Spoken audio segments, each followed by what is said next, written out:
Assalamualaikum warahmatullahi wabarakatuh. Perkenalkan, nama saya Andrea dengan NIM 80 40 19 03 05 dari kelas 01 PS7. Di sini saya akan menjelaskan tugas akhir dari kecakapan antarpersonal dengan berjudul cyberbullying. Dari perkembangan teknologi informasi, dari telekomunikasi juga mempengaruhi perilaku masyarakat. Jika zaman dulu muncul istilah mulutmu harimau, telah berubah menjadi jarimu harimau.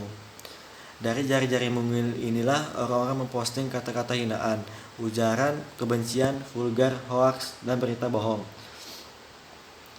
yang merugikan orang lain. Kasus paling sering ditemukan adalah cyberbullying ini melalui sosial media, hingga sang korban mengalami depresi. Cyberbullying ini menjadi fenomena baru, terutama di kalangan anak-anak yang berusia remaja. Cyberbullying ini lebih kejam dibanding bullying karena meninggalkan jejak digital seperti foto, video, dan tulisan. Dampak cyberbullying ini juga tergolong dahsyat karena mampu mengguncang psikologis seseorang. Dilihat dari sudut pandang ilmu psikologi, cyberbullying termasuk bagian dari aksi bullying. Ditinjau dari sudut pandang ilmu hukum, cyberbullying adalah kejahatan yang dilakukan secara sengaja dalam bentuk-bentuk fitnah, cemooh, kata-kata kasar, pelecehan, dan ancaman hinaan. Bentuk kejahatan ini bermula dari perilaku merendahkan martabat dan mengintimidasi orang lain melalui dunia maya. Tujuannya agar target mengalami gangguan psikis. Model bullying terbaru ini justru lebih berbahaya karena dapat dilakukan siapa saja, kapan saja, dan di mana saja.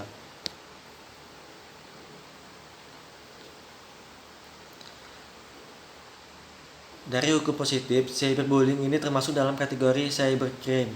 Ya, adapun ciri-ciri khusus dari kejahatan ini, yang pertama itu tidak ada kekerasan fisik atau non-violence antara pelaku dan korban, sangat sedikit melibatkan kontak fisik, minim psikologis kontaks, memanfaatkan teknologi dari peralatan tertentu. Yang terakhir, memanfaatkan jaringan telekomunikasi, media, dan informatika secara global. Apabila terjadi permasalahan terkait cyberbullying di Indonesia ini, maka penyelesaian menggunakan Undang-Undang Nomor 19 Tahun 2016, Undang-Undang Nomor 11 Tahun 2008 tentang Informasi dan Transaksi Elektronik.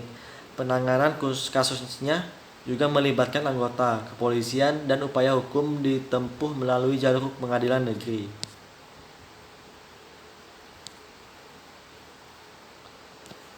Cyberbullying ini tidak hanya satu jenis saja, terbagi menjadi 6, yaitu yang pertama itu planning atau terbakar. Tindakan seseorang menggunakan pesan teks yang berisi kata-kata frontal dan penuh amarah. Secara umum, tindakan planning ini berupa provokasi, penghinaan, mengejek sehingga menyinggung orang lain.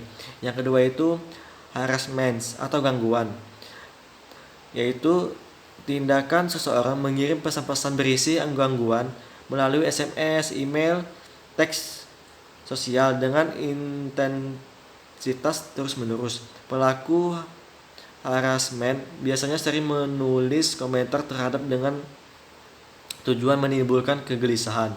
Yang ketiga, denigration atau pencemaran nama baik,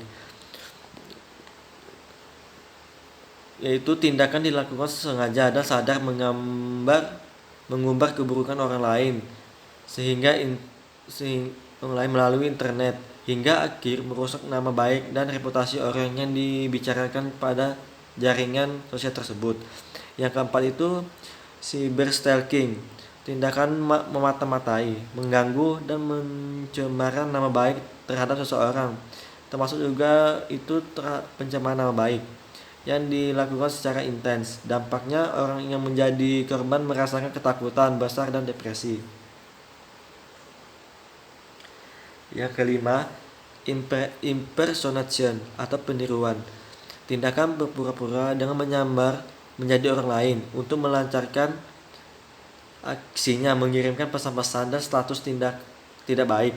Biasanya terjadi pada pada jejaring sosial seperti Instagram dan Twitter menggunakan akun palsu. Yang terakhir, outing and trickery atau outing merupakan tindakan menyebabkan rahasia orang lain.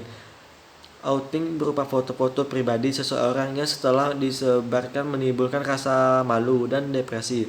Sementara itu, trickery berupa tipu daya yang dilakukan dengan membujuk orang lain untuk memperoleh rahasia maupun foto pribadi dari calon korban. Dalam banyak kasus, pelaku outing biasanya juga melakukan trickery.